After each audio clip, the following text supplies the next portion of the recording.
want to say this. If you're gay and transgender, I love you.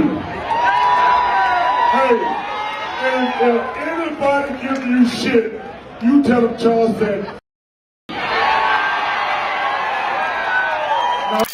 Hey, it's Alonzo Bowden. I'm back with another Rebel HQ TYT video. And guess what?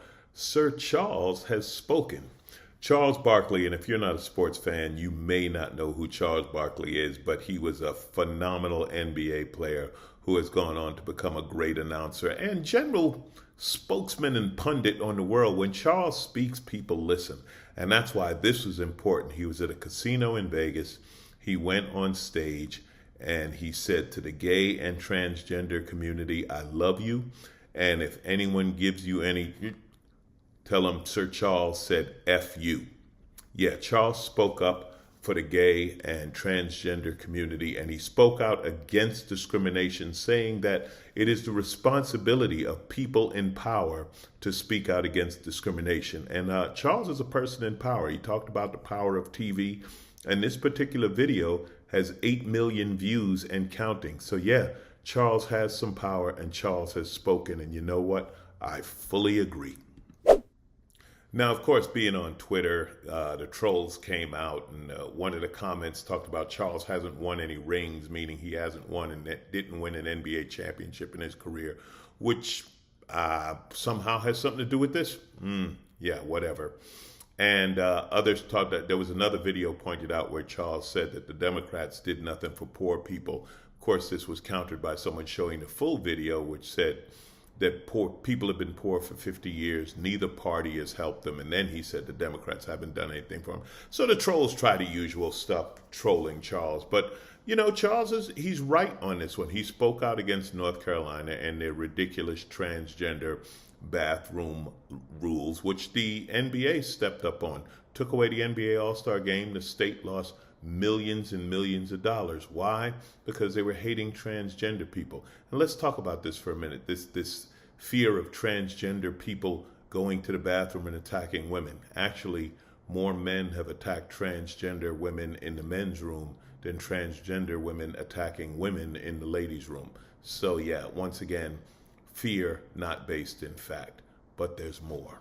A transgender man in Ohio was forced to use the female restroom by the owner of a campground.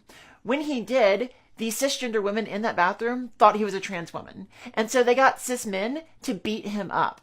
When the cops were called and they arrived, they arrested the transgender man for disorderly conduct. A Twitch streamer named Keffels quickly rose in popularity online after standing up to transphobic people and speaking out about the abundance of anti-trans laws being passed in the US. She was already a recipient of hate for simply existing as a trans woman, and now what LGBTQ+ folks have been warning about is happening: targeted attacks in the real world. On August 5th, I was woken up by London police services pointing an assault rifle in my face at my home.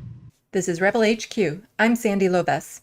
Swatting is when somebody calls the police, gives the address of a person, and falsely claims they're doing something so horrendously bad a SWAT team is needed. This is awful for many reasons, none of which the least is the risk of the targeted person being shot and killed by the police because they do something threatening. This is, in essence, somebody hiring a hitman to do a job, only it's the taxpayers that are flipping the bill. People in the LGBTQ+ community have been telling people to stop treating the threats against us as a culture war invented by the right to distract from the real issues. Politicians on the left have done little to push back on the rhetoric or do anything about the anti-LGBTQ+ bills being passed. The cost of ignoring this threat is playing out. Swatting someone in the queer community isn't just about that one person. It's also about intimidating others who may try to speak out. It's already extremely difficult for trans folks to find a job. They seized both my personal and work phone, as well as the work computer that I broadcast on Twitch from. Not only that, but the police seized my fiance's cell phones and laptop, as well as their external drive, which contained the only copy of their PhD thesis and other important university documents.